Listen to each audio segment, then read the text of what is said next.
This is Hannibal back here from the Hannibal TV on YouTube with another UAP/drone news update.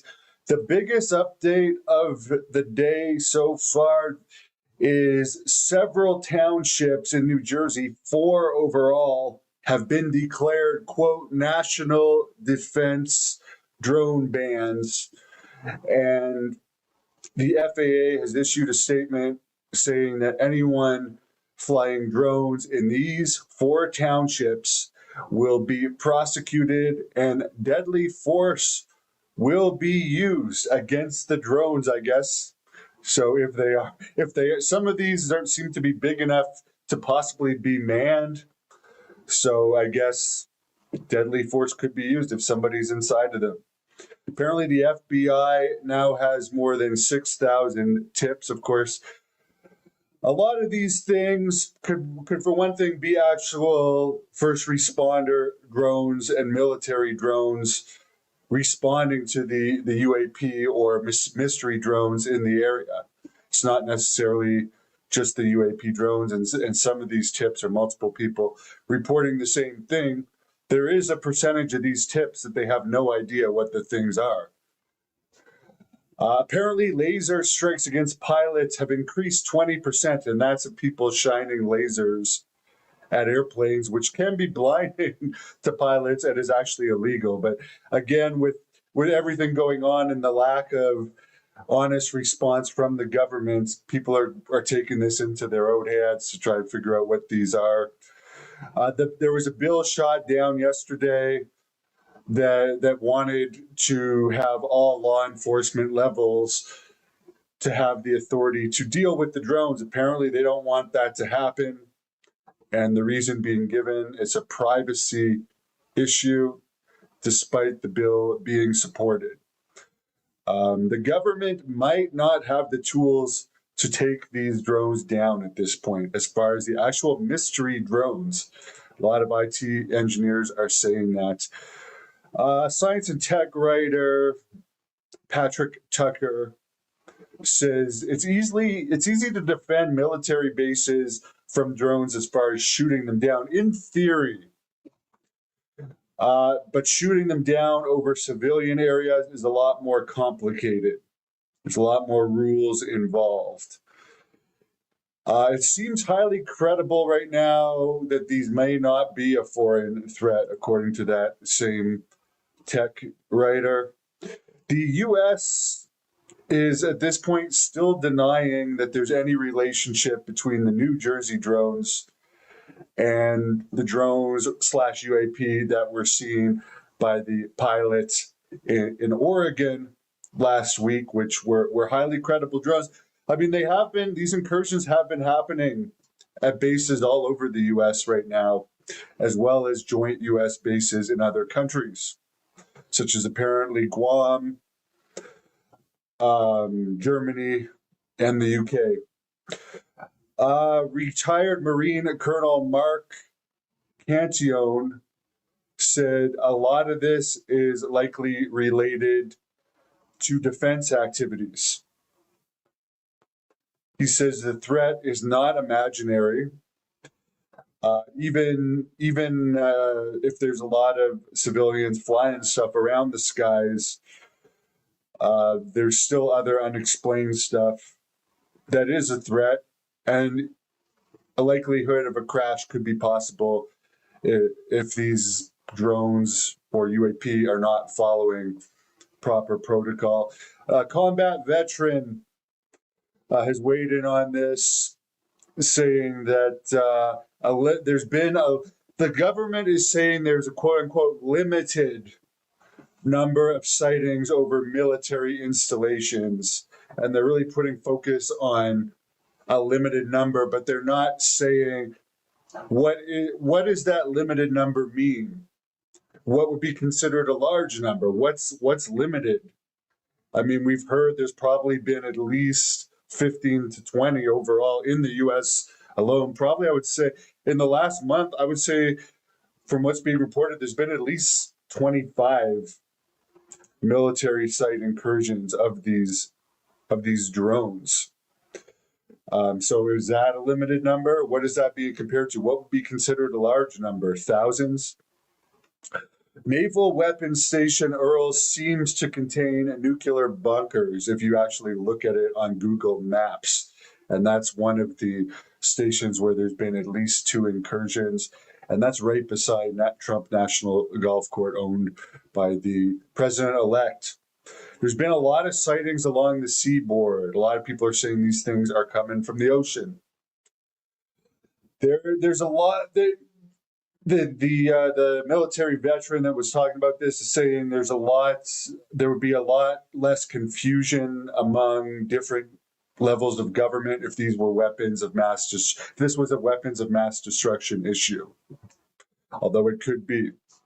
Some of these drones out there definitely appear to be looking at sensitive sites in the US and appear to be collecting data. The combat veteran says it definitely could be China, Iran, North Korea, or Russia involved in this in some way, since these incursions are over sensitive sites as well. Lou Elizondo also did another interview. So 3 days in a row, there's been new Lou Elizondo interviews released. This one was with Chris Como of News Nation. And of course, he's a career-long intelligence officer. He worked on a White House Senate for Obama as part of the National Security Council at the time. And he's also the former head of the Pentagon's UAP program. He says the National Security Council does not like to discuss unidentified aerial phenomena. He said most people are agreeing that there's drones up there. Not everybody is talking about some of these are actually unidentified aerial phenomena. So again, are the more man-made looking drones actually up there investigating some of the UAP? He says the American public would be shocked to know how much of their tax dollars are being used to study unidentified aerial phenomena. The government has been investigating this for decades. He says the five observables separate UAP from regular drone craft. Instantaneous acceleration. Some objects have been tracked operating beyond 3 kg forces.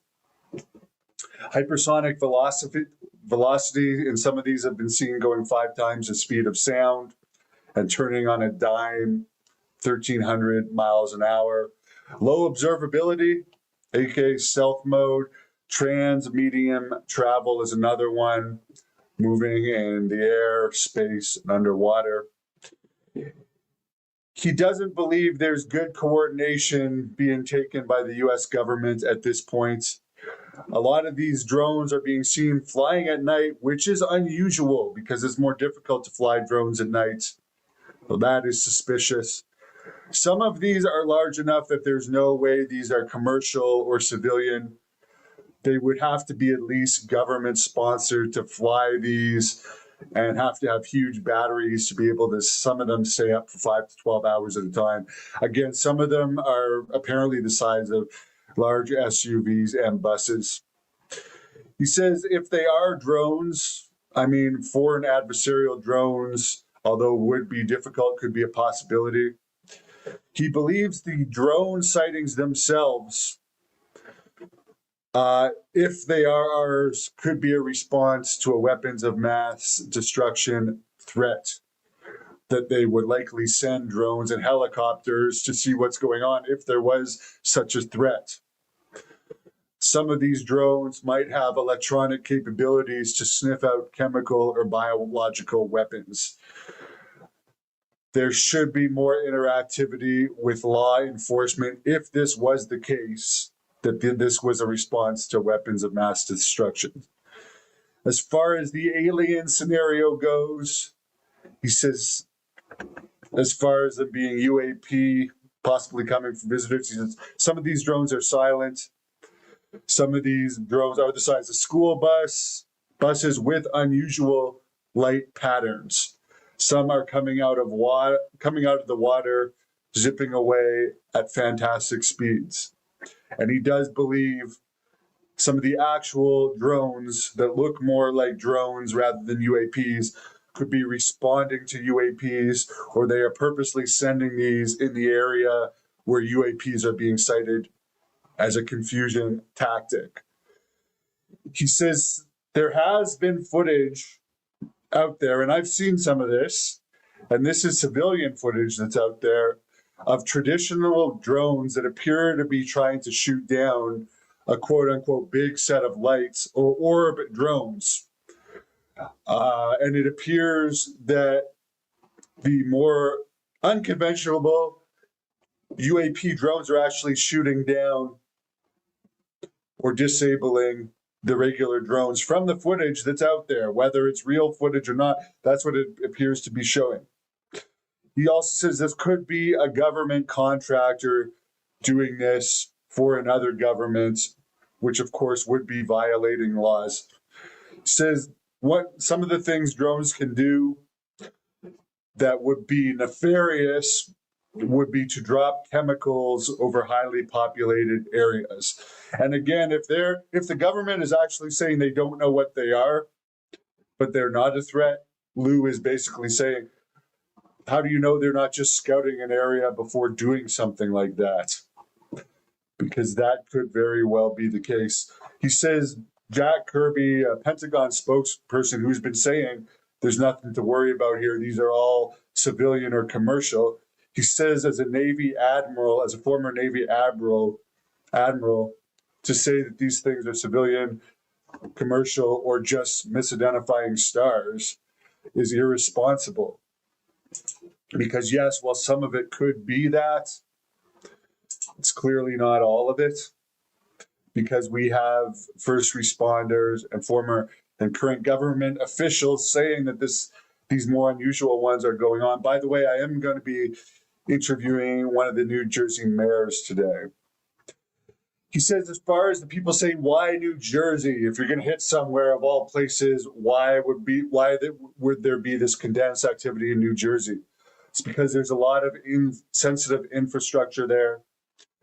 The Department of Defense and Department of Energy has installations there. It's along the eastern seaboard.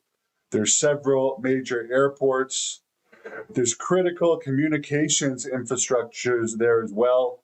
And it's 70% forest, so there's a lot of places to potentially hide. He says that the government is contradicting themselves by holding classified briefings about this and restricting airspace due to national security issues, but at the same time saying it's nothing to worry about. He also went on to say that you shouldn't just classify stuff because it's embarrassing to the US government. And at one point, he says he was on the ISIS kill list for his work at Guantanamo Bay. Henry is saying, do I think these drones are covert operations? Do I believe in gray aliens? Is it possible these drones will stop once Trump gets in office? Very good question that I wish I had the answer to. Definitely could be covert operation or aliens for sure. Or it could be a combination of the two, UAP being monitored by covert operations. It's going to be interesting to see what Trump says about this, if it's still going on by the time he gets into office. The nuclear warships docked at Naval Weapon Stations Earl, which are always on war status, didn't really have good radar. So they brought in another form of radar. That makes sense. Yeah, I mean, it doesn't make sense that these stations wouldn't have good enough radar to track these. There's a lot of weird stuff going on, and I'll keep following it, but definitely the FAA shutting down airspace over New Jersey for drones.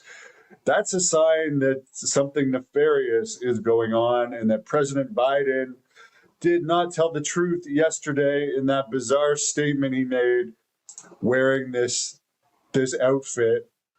Here's the thing about President Trump. He did When he talked about this the other day, saying the government knew a lot more, he did it from like an official press conference setting.